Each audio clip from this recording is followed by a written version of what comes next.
Bon, récemment, j'ai fait un constat. J'ai pas besoin d'aller chez le médecin pour savoir que je suis workaholic. C'est quoi workaholic? Bon, ça reprend l'expression alcoolique, mais avec le travail. C'est-à-dire quelqu'un qui met le travail au-dessus de sa vie sociale, sa vie sentimentale, au-dessus de sa vie quotidienne, sa vie tout court. Et c'est quelqu'un qui place littéralement le travail au cœur de son existence. Vous allez me dire, mais c'est pas une problématique en soi. Il n'y a pas de mal à travailler. Et c'est vrai. Du moins, c'est ce que la société nous transmet, en fait, depuis qu'on est tout jeune. Notre vie tourne autour du système scolaire, puis ensuite de la vie active, de la vie professionnelle. Il n'y a pas de mal, sauf quand il n'y a plus d'équilibre. Sauf quand il n'y a plus d'équilibre. Et c'est quelque chose que j'ai réalisé sur ma vie assez récemment. C'est que, en fait, tout passait après le travail. Même ma propre famille, même mes amis, en fait, tout passe après le travail. Et j'ai cherché à creuser parce que je me suis dit, bah, c'est peut-être pas normal. c'est peut-être pas quelque chose de normal d'être déséquilibré à ce point et de vouloir à tout prix travailler à toute heure, même en vacances. En fait, je me retrouvais à ne pas profiter, on va dire, à plus penser à mon ordinateur qu'au moment présent. Euh, pour ceux qui n'ont pas le contexte, je fais un métier dans le digital. Donc forcément, je suis toujours avec mon ordinateur. Et c'est le piège, parce qu'en fait, les personnes qui exercent un métier dans le digital, même en vacances, on peut avoir son outil de travail avec soi. Et c'est ce qui m'est arrivé, en fait, c'est ce qui m'arrive encore dans la vie de tous les jours, c'est de ne pas savoir déconnecter. Ne pas savoir déconnecter, ne pas faire ne pas ériger de frontières entre la vie professionnelle et la vie personnelle. Surtout quand tu es freelance en fait et que tu travailles à ton compte, tu dois faire des rentrées d'argent, c'est toi qui te fixes ton propre cadre de travail. Donc en fait, il y a encore moins de limites. En fait, il y a plus du tout, quasiment, en tout cas c'est ce que j'observe moi dans mon quotidien, il n'y a plus de limites entre la vie quotidienne et la vie professionnelle. Il y a une exception, je dirais, à ce workaholisme. Ce serait dans le cas où la personne souhaite construire une entreprise et diriger tous ses efforts dans la construction de cette entreprise en se mettant volontairement en situation de lock-in, donc d'enfermement, pour avancer au plus vite. Mais je ne pense pas que ce soit très sain de le faire sur une durée étendue. Je pense que ce fonctionnement-là, il est très sain par cycle. C'est-à-dire se dire, voilà, je vais rester 2 à 3 semaines enfermée pour travailler sur mon projet et ensuite je vais m'accorder, pareil, 2 à 3 semaines d'une vie plus modérée avec, voilà, où je vais reprendre une vie sociale normale, etc.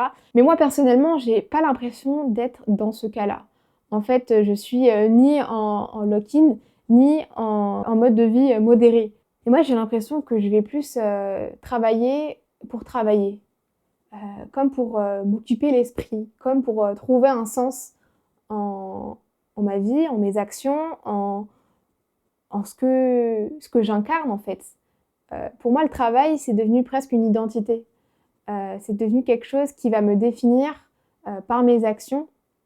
Et donc, en fait, le fait de ne pas me trouver dans une situation, un contexte de travail, me fait presque culpabiliser. Parce que je suis arrivée à un stade où je vais associer ma personne à mes actions. Et ça, c'est très dangereux. Et finalement, le problème avec ça, c'est que je deviens un fer humain. Je ne suis plus un être humain, je suis un fer humain qui associe ses actions avec son identité. Et ça, je pense que c'est tout sauf sain. Malgré le fait que le travail soit quelque chose de bien vu en société, être une personne travailleuse, une personne ambitieuse, oui, forcément, c'est des caractéristiques plutôt valorisantes, mais le fait d'attribuer ces valeurs-là à son identité, à graver ça dans le marbre, je pense que ça ne peut mener que vers un surmenage, vers un burn-out et surtout à des remises en question existentielles permanentes. Euh, j'ai voulu creuser tout ça en me demandant, mais qu'est-ce qui pourrait faire que j'ai apposé ces caractéristiques, ces valeurs-là du travail sur mon identité?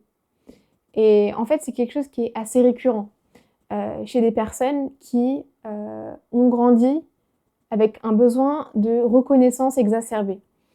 C'est des personnes qui, souvent, n'ont pas eu les compliments, la reconnaissance suffisante de la part des proches, des parents, même peut-être des amis. C'est des personnes qui ont grandi avec peut-être un manque de confiance et qui vont avoir besoin d'une certaine forme de validation extérieure.